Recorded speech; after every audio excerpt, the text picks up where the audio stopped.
रामधन बहुत गरीब था। दिन भर वह मेहनत मजदूरी करके सिर्फ 2 वक्त की रोटी के पैसे ही जुटा पाता था। खुदा का यह उसूल है कि वह गरीब के घर कन्या को अवश्य जन्म देता है, ताकि वह किसी न किसी तरह का कन्यादान करके अपना परलोक सुधार सके। कन्यादान महादान माना गया है। जिसके वंश में कन्या जन्म नहीं लेती, वह वंश इस महादान से विहीन रह जाता है। गरीब रामधन के घर में भी एक कन्या ने जन्म लिया था, जिसे उसने अपनी हैसियत के अनुसार पढ़ाया लिखाया।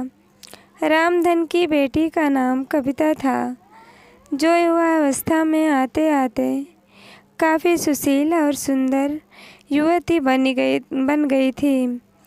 युवक उसकी सुंदरता को देखकर आहें भरने लगे थे। एक दिन रामधन के मित्र गोपाल ने उससे कहा, मित्र, अब तुम्हारी पुत्री कविता भी विवाह योग्य हो गई है। लड़की पराया धन होती है और पराया धन अपने पास ज़्यादा समय तक नहीं रखना चाहिए। चोर लुटेरे सरेआम घूमते हैं, इसलिए अपनी पुत्री कविता का विवाह योग्य वर देखकर जितनी जल्दी हो सके संपन्न कर दो। तुम ठीक कहते हो मित्र, मैं आज ही से अपनी बेटी के लिए योग्य वर की तलाश करता हूँ। रामधन ने अपने मित्र का धन्यवाद करते हुए कहा। बस उसी दिन से वह कविता के लिए लड़का तलाश करने में जुट गया। रामधन की मेहनत रंग लाई और बहुत जल्द ही उसे कविता के योग्य वर मिल गया।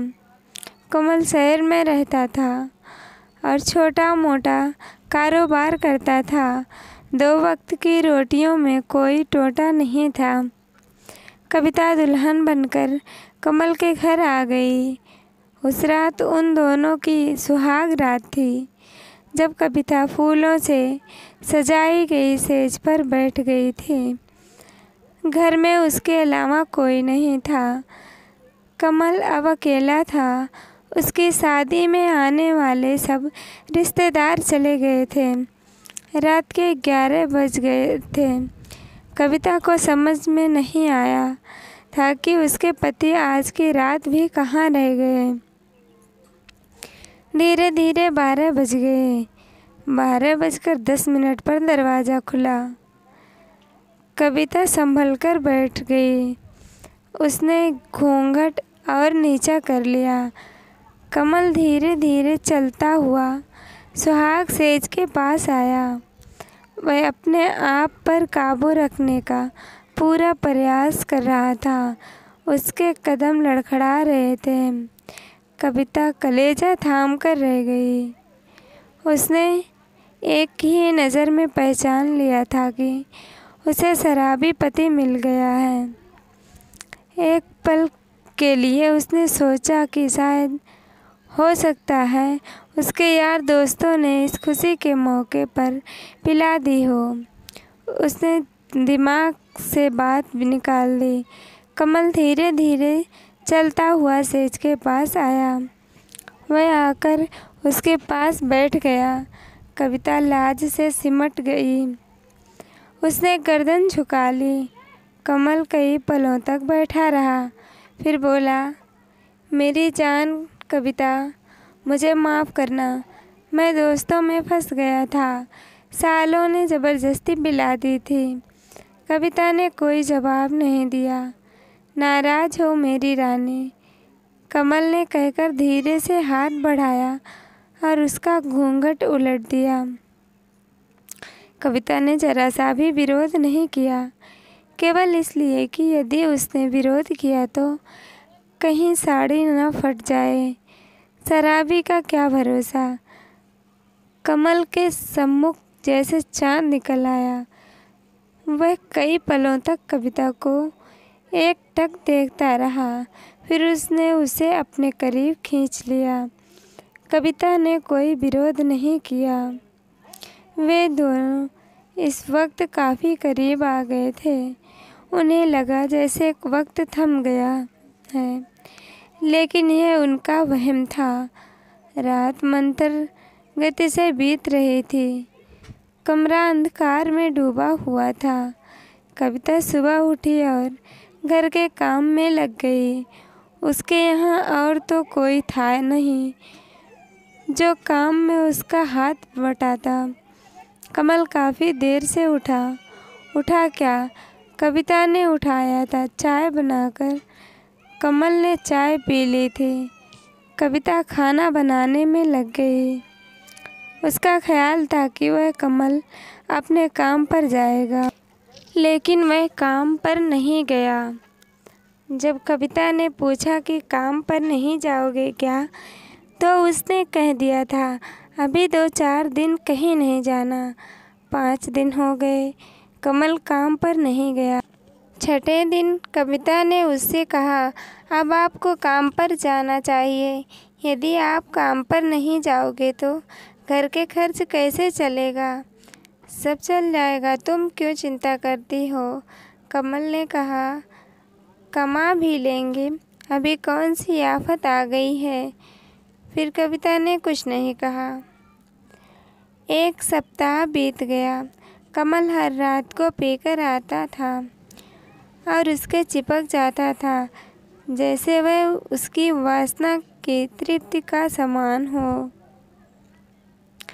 कविता बुरी तरह परेशान थी, परंतु करे तो क्या करे। उसने कई बार दबी जुबान से कहा भी था कि आपको शराब नहीं पीनी चाहिए, लेकिन कमल ने उसकी बात पर कोई ध्यान नहीं दिया था। उसके घर से उसके पिता आए और कविता को कुछ दिन के लिए अपने साथ ले गए। 2 दिन बाद कमल उसे फिर ले आया। उस दिन शाम को कमल के 2 मित्र घर में ही आ गए। उन तीनों ने एक साथ बैठकर शराब पी। कविता को यह सब अच्छा नहीं लग रहा था, परंतु करती क्या, मजबूर थी। वह जाकर अपने कमरे में बिस्तर पर बैठ गई। इसका पति और उसके मित्र रात को 11 बजे तक पीते रहे। रात में 11 बजे तक कविता बैठी नहीं रही। उसे नींद आ गई और वह सो गई। उसका तो यह रोज़ का काम था। उसकी आँख तब खुली जब किसी ने उसे दबोच लिया था। उसने आँख खोलकर देखा, उसका पति नहीं था। उसने चीखना चाहा तो उसने उसके मुंह पर हाथ रख दिया। काफ़ी देर तक ने संघर्ष चलता रहा। आखिर में उसने कविता को दबोच लिया, किसी हिरनी की भांति, जैसे कोई सिंह दबोच लेता है। कविता रोती रही। वह उसके चुंगल में कसमसाती रही और उसकी इज्जत लूटती रही। वह सोच रही थी कि उसका पति किस काम का है, जिसे इस बात का भी ज्ञान नहीं है कि उसकी पत्नी के साथ क्या हो रहा है। उसके पति का वह साथी अपनी मनमानी करके चला गया। रात्रि के करीब 3 बजे उसका पति कमल उसके पास लड़खड़ाते हुए कदमों से आया। उसने कविता को छूना चाहा तो उसने उसे दूसरी ओर ढकेल दिया। वह पलंग से नीचे गिर पड़ा। बेशर्म, तुम्हें डूब मरना चाहिए, कविता ने पागलों के समान चीखते हुए कहा। क्यों, क्या हुआ? यह तुम पूछते हो क्या हुआ? कविता ने उसी तरह चीख कर कहा। जिन्हें तुम अपना दोस्त कहते हो, जिनके साथ तुम शराब पीते हो, जानते हो उनमें से एक ने क्या किया? उसने मेरी इज्जत लूट ली। हाँ, अच्छा, तो तुम इस वजह से नाराज़ हो? अरे रानी, कोई बात नहीं, वह बहुत पैसे वाला है, उसके आने से मुझे कोई एतराज़ नहीं है, कमल ने एक ज़ोरदार ठहाका लगाते हुए कहा। ओह हाँ रानी, अब हर बात कविता की समझ में आ चुकी थी। वह समझ गई थी कि उसको उसके पास भेजने वाला उसका अपना पति ही था। गलाने से उसका मन भर गया था। वह सोचने लगी कि उसे कैसा पति मिला जिसे ना अपनी इज्जत का ध्यान ना अपनी पत्नी का। वह उसकी कमाई खाना चाहता है, गंदी कमाई। उसे तो बहुत पहले समझ लेना चाहिए था। जो पति अपनी रोजी रोटी के लिए सतर्क नहीं हो सकता, वह अपनी पत्नी प्रति क्या सतर्क रहेगा। उफ! कविता दूसरी ओर करवट लेकर सो गई। उसने कमल को अपने तन पर हाथ तक नहीं लगाने दिया था। दूसरे दिन भी उसने कमल से कोई बात नहीं की। और कमल, वह सोच रहा था कि कोई बात नहीं, ना बोली ना सही, धीरे धीरे सब कुछ बर्दाश्त करने की आदत पड़ जाएगी। रात को जिस समय कमल शराब पीकर कमरे में आया, उस समय कविता अपनी किस्मत पर रो रही थी कि उसने पिछले जन्म में कौन सा पाप किया था कि उसको कमल जैसा पति मिला जिसे उसकी इज्जत का कोई ख्याल नहीं है और अपने हाथों से अपनी पत्नी को दूसरों को सौंप रहा है। जबकि मर्द तो ऐसे होते हैं कि कोई उनकी पत्नी की ओर नज़र भर कर देख भी ले तो वह मरने मारने को तैयार हो जाते हैं। किस बात का पति है वह उसका? क्या केवल नाम का, या उसके द्वारा वह स्वयं धन पैदा करना चाहता है? गलानी से बुरी तरह मन भर गया उसका।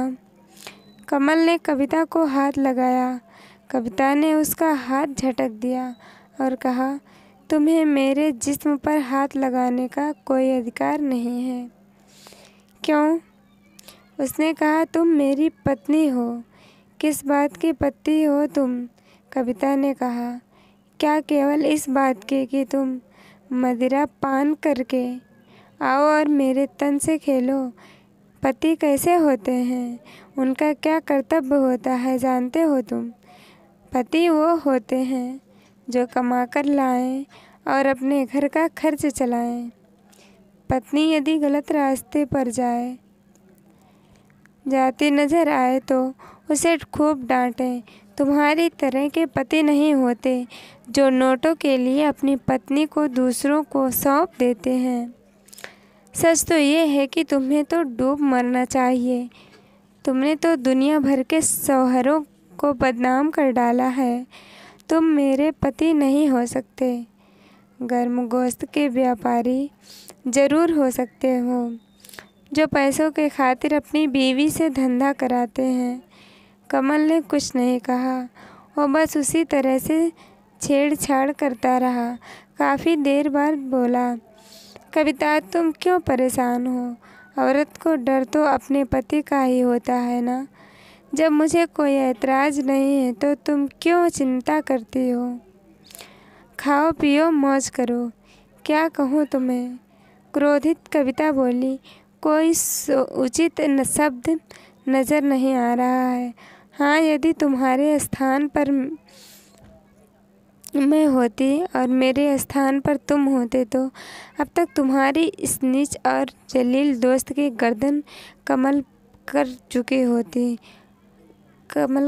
होती और स्वयं अपने को गोली मार ली होती। इस संसार में केवल इज्जत ही गई तो है, और यदि वह भी समाप्त हो गई तो फिर बचा क्या है? ओह हाँ, कविता ने कहा, सुनो कमल, वैसे तो मेरी नज़रों में अब तुम्हारी कोई इज्जत नहीं रह गई, लेकिन फिर भी एक बात याद रखना, इस तरह की हरकत मेरे साथ करने का प्रयास भूल कर भी ना करना। यदि ऐसी घिनौनी हरकत तुमने फिर की तो मैं अपने आप को समाप्त कर दूंगी। कविता, हाँ, ये तुम क्या पागलों जैसी बातें कर रही हो? उसने कहा, नारी का फर्ज है कि वह अपने पति का कहना माने, चाहे वह उससे पैसा ही क्यों ना कराने की पेशकश करें।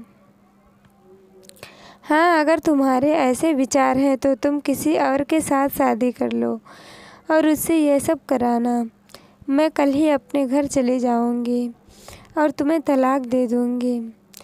इस तरह का नरक समान जीवन कम से कम मुझे तो बर्दाश्त नहीं है। क्यों पागल हो रही हो कविता? कमल ने कहा। मैं कौन सा तुमसे रोज़ किसी का बिस्तर गर्म करने को कह रहा हूँ। कभी कभार कोई आ गया तो ठीक है, नहीं तो नहीं। तुम क्या समझते हो मुझे? उसने कहा। मैं कोई वैसा हूँ जो अपने तन का सौदा करके तुम्हारा पेट भरूंगी। अरे अगर तुम कमा नहीं सकते तो डूब मरो या घर में चूड़ियाँ पहनकर बैठ जाओ। नारी तो पुरुष की इज्जत होती है। किसी ने कहा है नारी सर्वत्र पूज्यते। कहते कविता हाँफने लगी और कुछ देर खामोश रहने के बाद उसने कहा, तुम इन सब बातों को तभी समझ सकते हो जब तुम्हें अपनी इज्जत का ख्याल हो। तुमने तो ये अंगूर के बोतल ऐसे गले लगा रखी है जिसने तुम्हारे सोचने समझने की शक्ति को समाप्त कर दिया है। अगर तुम में थोड़ी बहुत भी बुद्धि है तो इस शराब को छोड़ो और अपना काम करो। शराब पीने वालों का यही हाल होता है। उनके घर बर्बाद हो जाते हैं। सच यही है। शराब आदमी को सोचने समझने की शक्ति को समाप्त कर देती है। कमल ने उसके बाद कुछ नहीं कहा। वह दूसरी ओर करवट लेकर सो गया। कविता भी करवट लेकर लेटी रही। कविता ने इस बात का पक्का निश्चय कर लिया था कि यदि इस बार उसके पति ने इस प्रकार की हरकत कराने की कोशिश की तो वह अपनी जान दे देगी। 15 दिन गुजर गए, कोई बात नहीं हुई। कमल ने काम पर जाना प्रारंभ कर दिया था, लेकिन उसने शराब पीनी बंद नहीं की थी। कविता ने उससे बोला शुरू कर दिया था। उसने सोचा था कि शायद उस दिन की बातों का उस पर असर हो गया है और वह सीधी राह पर आ गया है। कभी कभी ऐसा भी हो जाता है कि आदमी को कोई बात लग जाती है, लेकिन कहते हैं ना कि कुत्ते की पूंछ 12 साल तक नलके में रखो और निकलेगी टेढ़ी ही निकलेगी। कमल ने यह देखने के लिए एक अब वह क्या करती है। उस रात को फिर उसने अपने एक साथी को कविता के कमरे में भेज दिया। जब उसने जाकर उसे छुआ और उसकी आँख खुली तो उसने उसे पूरी शक्ति साथ दूर ढकेल दिया। बचाओ, वह चीखी भी थी, परंतु बचाने कौन आता? उसे भेजने वाला तो उसका अपना पति ही था, जो अपनी पत्नी के शरीर को बेचकर उसकी कमाई खाना चाहता था। पुरुष के समझ में नारी कमज़ोर होती है। उसने उसे दबोच लिया और अपनी इच्छा पूरी कर ली। हवस पूरी करने के बाद वह कमरे से निकल गया। उसके जाते कविता बाहर आई और उसने दूसरी मंजिल से छलांग लगा दी। नीचे सड़क पर उसका सिर फट गया और वह एक ही पल में स्वर्ग सिधार गई। आसपास के घरों के लोग इकट्ठे हो गए। शराबी कमल भी घर से निकलकर बाहर आया और रोने लगा। उसका साथी उस दुर्घटना को देखकर चुपचाप वहाँ से खिसक गया। पुलिस आई और लाश को उठाकर ले गई। पोस्टमार्टम के बाद लाश उस कमीने कमल को मिल गई और उसने उसे चिता से भेंट कर दिया। ऐसे पति को तो अपनी पत्नी की चिंता को अग्नि देने का भी अधिकार नहीं होना चाहिए। एक पल रुकन मैना ने तोता को पुकारा, हे तोता। हाँ मैना, देखो उस नीच कमल को। कविता के बार बार समझाने पर भी उसकी समझ में नहीं आया और उसने अपने हाथों से ही अपनी पत्नी को मरवा दिया। एक पल चुप रहकर मैना ने कहा, तोते, इसलिए तो मैं मर्दों से नफरत करती हूँ और अपने पास अब नहीं फटकने देती। मर्दों की जात बड़ी बेमुरव्वत होती है। मैना, हाँ तो तोते, बेशक तुमने जो कुछ कहा वह सच है। तोते ने कहा, यदि कोई कमल जैसा आदमी है तो बिल्कुल वह मर्द जात के नाम पर धब्बा है, बदनुमा दाग है। मगर क्या सब आदमी कमल जैसे ही होते हैं? नहीं तोते ने कहा, ऐसी बदचलनी तो औरतों में भी होती है। सुनो, मैं तुम्हें और बेवफा औरत की कथा सुनाता हूँ, सुनाओ। मैना ने कहा। कुछ देर तक तोता चुप रहा और फिर मैना को कथा सुनाने लगा। मैना ने अपने कान उस ओर लगा लिए। वीडियो कैसा लगा कमेंट में बताइए और वीडियो को लाइक, चैनल को सब्सक्राइब ज़रूर करिए।